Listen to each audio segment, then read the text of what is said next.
Detik-detik menjelang kematian. Jika seorang hamba Allah Subhanahu wa Ta'ala sudah berada di ambang kematian atau saat ajal atau sakratul maut, maka mulutnya terkunci.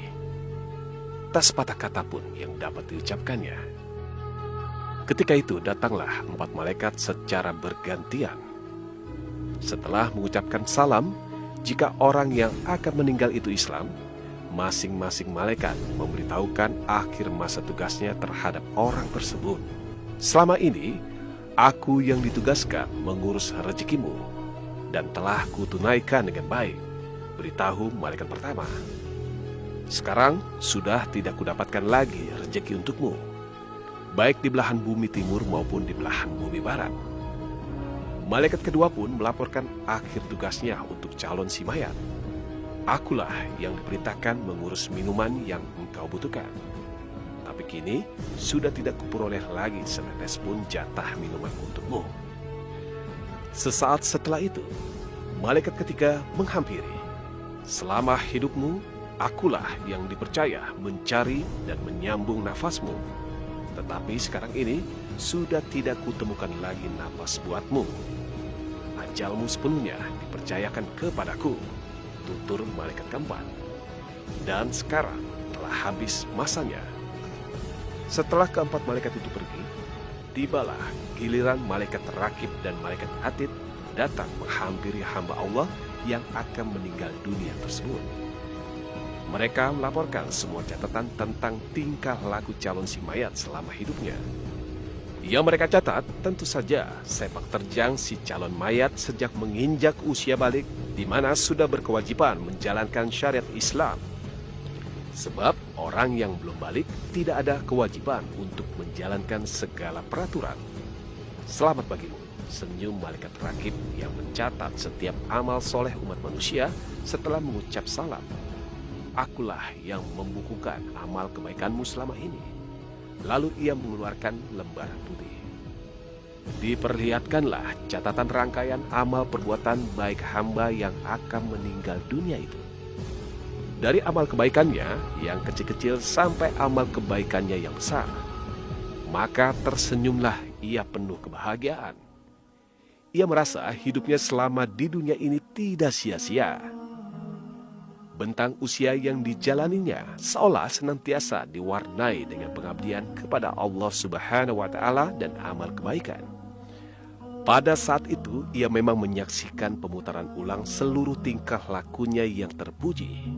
Ya, tentang sholat 5 waktunya yang sering dilakukan berjemaah, membayar zakat, dan puasa baik puasa wajib bulan Ramadan maupun puasa sunnah bulan Rajab, Syahban, dan Senin Kamis.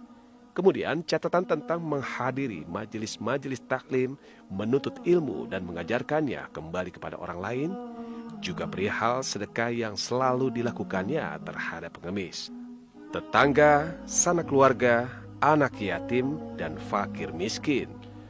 Baik sedekah yang kecil-kecil seperti memberi minum orang haus, menyingkirkan duri atau batu dari jalanan, memberikan nasihat yang baik, dan lain sebagainya. Sampai sedekah yang besar seperti menyumbang pembangunan masjid, memelihara anak yatim sekaligus menyekolahkannya, dan sebagainya. Usai menyimak rekaman segala amal perbuatannya, baik yang diperlihatkan oleh malaikat Rakib, senyum hamba yang akan mati itu mengendap. Masih ada yang ia sesalkan. Mengapa tidak mencurahkan segenap harta, tenaga, dan nyawanya sepanjang usia itu untuk mengabdi kepada Allah Subhanahu wa Ta'ala semata? Sesaat kemudian, hamba yang akan mati itu menjadi murung melihat kehadiran malaikat Atid yang tidak ramah.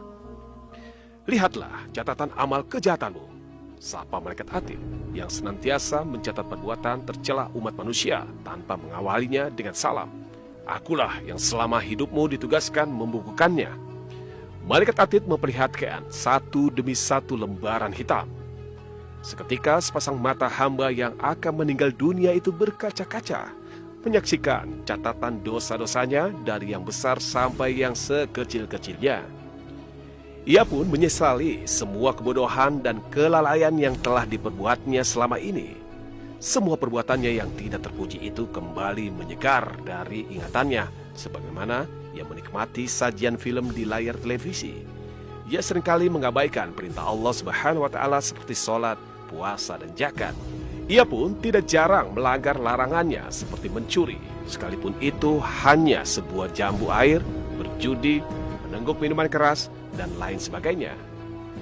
Belum lagi kesalahan-kesalahannya terhadap sesama manusia, misalnya pernah membentak orang tua, pernah menjelek-jelekan orang lain, pernah mengadu domba, pernah melantarkan keluarga, pernah menyelewengkan jabatan, pernah bertindak semena-mena terhadap bawahannya, pernah membiarkan fakir miskin kelaparan, pernah memaki-maki orang lain, pernah membiarkan orang tidak bersalah teraniaya, padahal sesungguhnya ia mampu untuk membela dan sebagainya.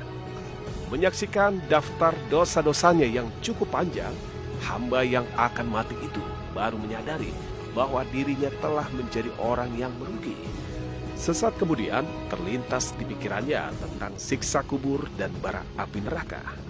Lalu ia menangis menggigil ketakutan sampai kedatangan Israel, malaikat maut, yakni malaikat yang bertugas mencabut nyawa.